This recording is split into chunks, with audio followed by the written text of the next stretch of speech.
Hello, my name is Yahvi Patel, and I go to ScanlanOaks Elementary School. I'm in 5th grade. This is my project, and it's called Surviving to Thriving on Mars.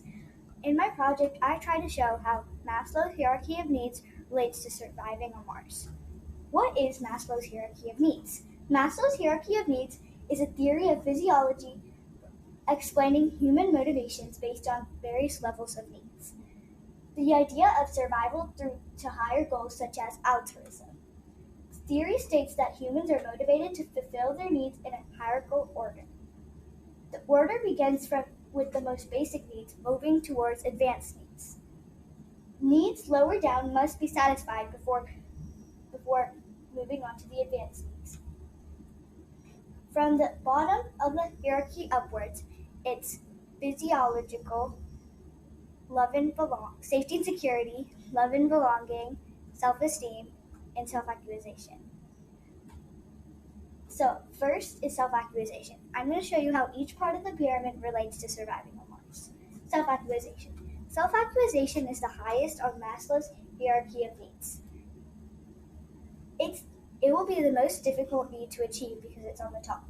If you want to achieve this need, you must reach your full potential on Mars and create all the things that start from basic needs to most advanced needs. For example, the self-actualization. Some examples are that you can be thankful for surviving on Mars and have teamwork when you're trying to achieve Maslow's hierarchy of needs on the planet of Mars. Next is self-esteem. Self-esteem is split into two categories, aesthetic and cognitive. You may or may not be able to achieve aesthetic because it's about beautifying one's lives. If you want to achieve the ration of cognitive needs, you're going to have to reach full confidence in yourself and self-confidence in yourself, and all the things you're determined to do. Next is love and belonging. If you can feel love and belongingness if you have friends, family, and as well as a community on Mars. Also, you can communicate with loved ones. How? Well, the rover speaks directly to Earth from the surface of Mars. It sends messages to the high-gain antenna, HGA. The HGA can send a beam of information in a specific direction. Also, it's steerable, so the antenna can move to point towards any other antenna on Earth. Next is safety and security. You'll be safe on Mars if you create a home that will be willing to survive. You must use a material that will not allow any natural disasters such as meteor strikes through the thin atmosphere and dust storms that politically can clog everything up.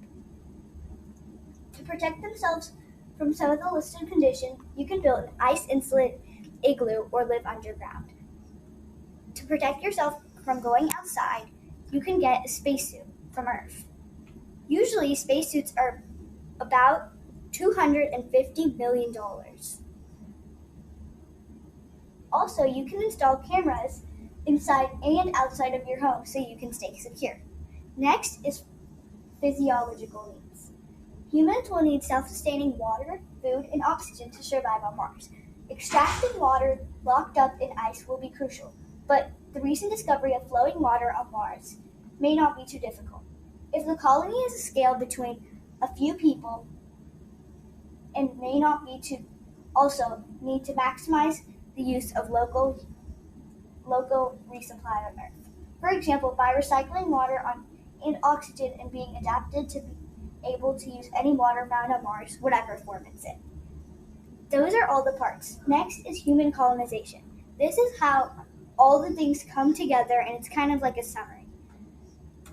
There are many reasons humans can colonize on Mars. Robots can provide water and food. They can also invent a type of car that can survive on Mars. They can also create a community and bring oxygen suits from Earth so they can breathe well when they're not in shelter.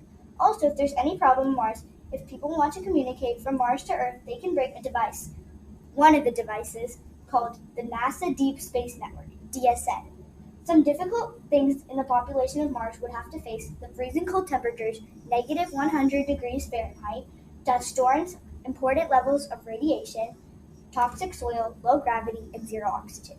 I made this model to show how you can survive, how you can put like water and food, which can help you survive on Mars, and it's like a rover. Thank you.